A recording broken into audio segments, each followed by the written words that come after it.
Questo riconoscimento è stato dettato non solo e non tanto per dare un riconoscimento di carattere economico al personale, ma anche proprio come un segnale di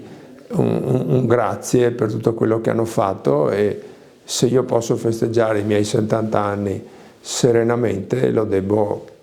a tutto quello che ho fatto io, ma in parte anche a loro. La Cenedese e la Julia Fer di Trieste, che fa parte del gruppo Cenedese, si occupano da ormai 97 anni di manutenzione e costruzioni di binari per conto delle ferrovie, di porti e di interporti. In questi ultimi anni, in particolar modo, l'impresa ha ottenuto dei successi per innovazione e per eccellenza nel campo di queste attività, grazie non solo alla capacità della famiglia, ma anche alla intraprendenza e capacità dei collaboratori che lavorano con noi. L'impresa è stata costituita nel 1925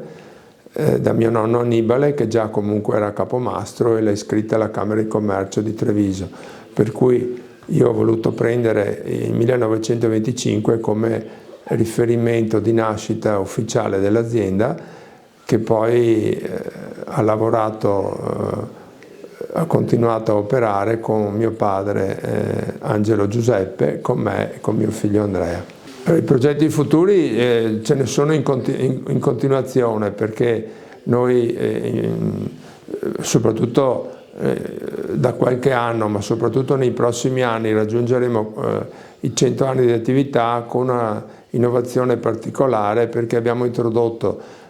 dei nuovi sistemi per operare nell'ambito delle ferrovie, dei cantieri, che sono poi tra l'altro soprattutto notturni, introducendo nei nostri cantieri dei carri che consentono di lavorare in sicurezza e con la possibilità di effettuare delle interruzioni dell'esercizio ferroviario senza interessare il binario attiguo. Questo per i profani può sembrare una cosa così trascurabile, ma invece rappresenta sia per la circolazione dei treni che per la sicurezza ferroviaria un notevole passo avanti. Noi abbiamo già 3 unità che lavorano da qualche anno nelle ferrovie e arriveranno a fine 2022 altre 2 nuove unità specialistiche per un investimento di circa 6 milioni di euro. Quindi contiamo, proprio grazie a questa novità,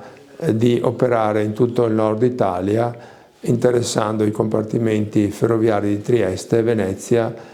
Milano, Genova, e poi vedremo anche gli sviluppi futuri. Il nostro settore lavora per le ferrovie, che sono, secondo anche i piani del governo e della comunità europea, un settore trainante, perché coinvolge ed è volano per tutte le altre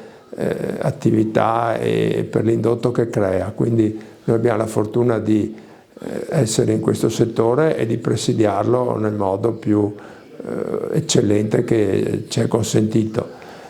Noi in particolar modo non abbiamo negli ultimi anni risentito, per fortuna, sia dell'effetto del Covid, né in quest'ultimo periodo della guerra in corso. Sicuramente però, per quanto concerne alcuni materiali di costruzione come le rotaie e le traverse, queste risentono non tanto di una scarsità di approvvigionamento, ma di un incremento notevole dei prezzi, che sicuramente si rifletterà sulle nostre commesse.